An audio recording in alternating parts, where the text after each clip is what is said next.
Sleep paralysis. It started with a whisper. Alice sat up in bed, her heart pounding in her chest, the remnants of her dream clinging to her like cobwebs. She glanced around her small bedroom, the moonlight casting eerie shadows on the walls. The whispering had stopped, but the feeling of being watched lingered. She lay back down, telling herself it was just her imagination. Sleep was elusive, but eventually she drifted off again. The next morning, she couldn't shake the feeling that something had changed. Alice was a 27-year-old graphic designer, living alone in a cozy apartment in the city. Her days were filled with the hum of her computer and the click of her mouse, but her nights had recently become a source of anxiety. It had been a week since the whispers began. Each night, they grew louder, more insistent.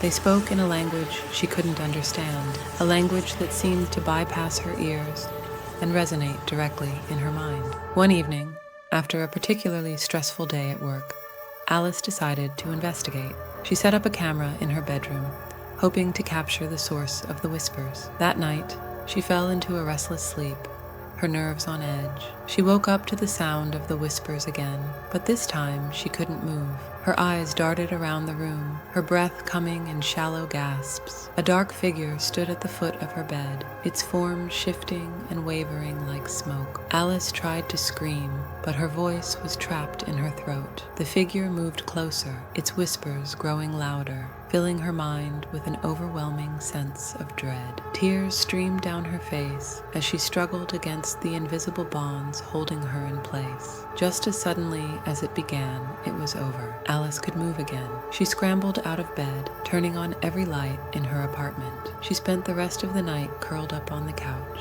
the camera clutched in her hands. The next day, she reviewed the footage. At first, there was nothing unusual. Then, around 3 a.m., the camera picked up a faint whispering sound. Alice's eyes widened as she watched the dark figure materialize at the foot of her bed. It was real. She wasn't losing her mind. Alice knew she couldn't handle this alone. She reached out to her best friend, Megan, who had always been her rock. Megan listened patiently as Alice recounted her experiences, her face growing more concerned with each passing moment. "We need to get you some help," Megan said firmly. "This isn't something you should have to deal with on your own." They started with a visit to a sleep specialist. Dr. Lawrence listened to Alice's story with a thoughtful expression. "It sounds like you're experiencing sleep paralysis," he said. "It's a condition where you become temporarily unable to move or speak while falling asleep or waking up. It can be accompanied by hallucinations, often of a frightening nature." Alice felt a glimmer of hope. "So I'm not going crazy?" "Not at all," Dr. Lawrence reassured her. "It's a well-documented phenomenon. Stress and lack of sleep can exacerbate it. We'll run some tests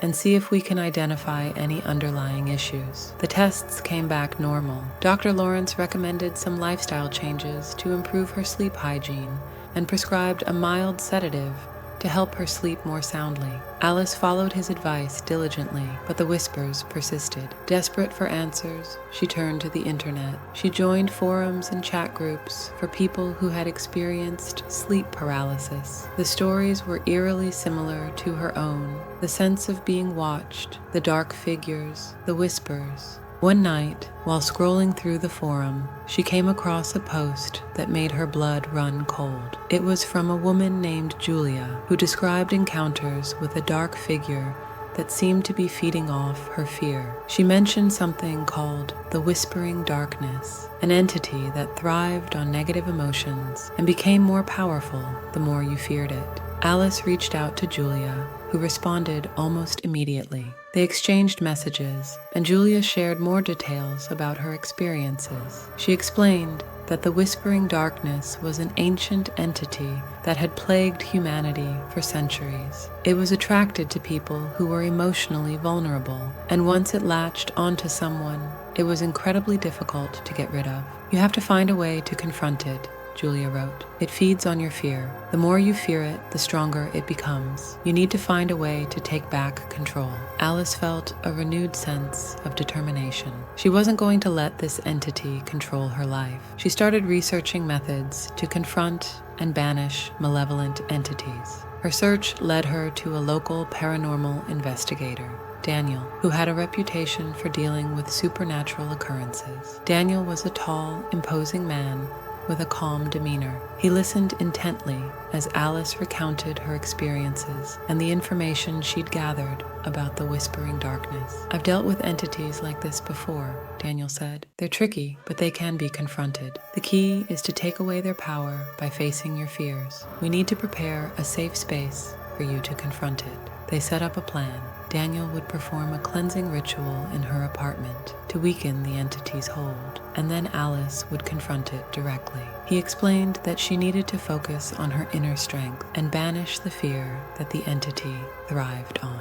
That night, Daniel performed the ritual. Alice watched as he chanted in a language she didn't understand, the air in her apartment growing thick with tension. When he was finished, he turned to her. "It's up to you now," he said. "Remember, it feeds on your fear. You have to face it without fear." Alice nodded, feeling a mixture of fear and determination. She lay down in her bed, knowing that tonight would be the ultimate test. She closed her eyes and took deep, calming breaths, repeating to herself that she was strong and that she could do this. As she drifted off to sleep, she felt the familiar sensation of being watched. The whispers began, louder and more insistent than ever. She felt the paralysis set in, but this time, she was ready. The dark figure appeared at the foot of her bed, its form more defined and menacing. Alice's heart pounded, but she forced herself to stay calm. She focused on her breathing, on the strength within her. The figure moved closer, its whispers filling her mind. Alice felt a surge of fear, but pushed it down,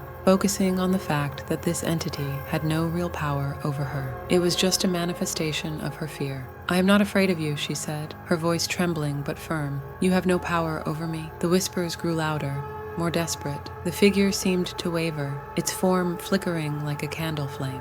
Alice repeated her words, louder this time, feeling a surge of strength. "I am not afraid of you.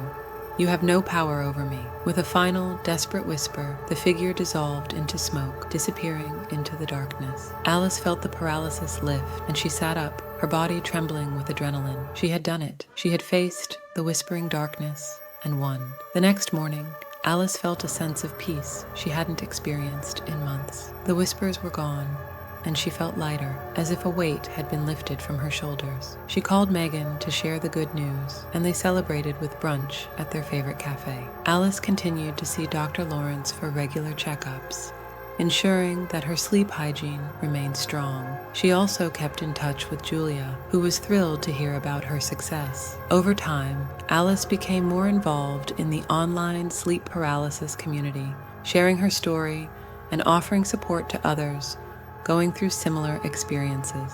She found that helping others was a powerful way to maintain her own sense of control and strength. Life gradually returned to normal. Alice threw herself back into her work with renewed energy and passion. Her designs reflected a newfound sense of hope and resilience, and her clients noticed the change. One evening, as she was tidying up her apartment, she found the camera she had used to record her experiences. She hesitated for a moment, then decided to watch the footage one last time. As she watched, she saw herself lying in bed, the dark figure appearing at the foot of her bed. She saw the moment she began to speak, her voice trembling but determined, and she saw the figure waver and disappear, leaving her alone in the darkness. Alice smiled to herself, feeling a sense of pride and accomplishment. She had faced her fears and come out stronger on the other side. The whispering darkness was gone, and she knew that no matter what challenges lay ahead, she had the strength to face them.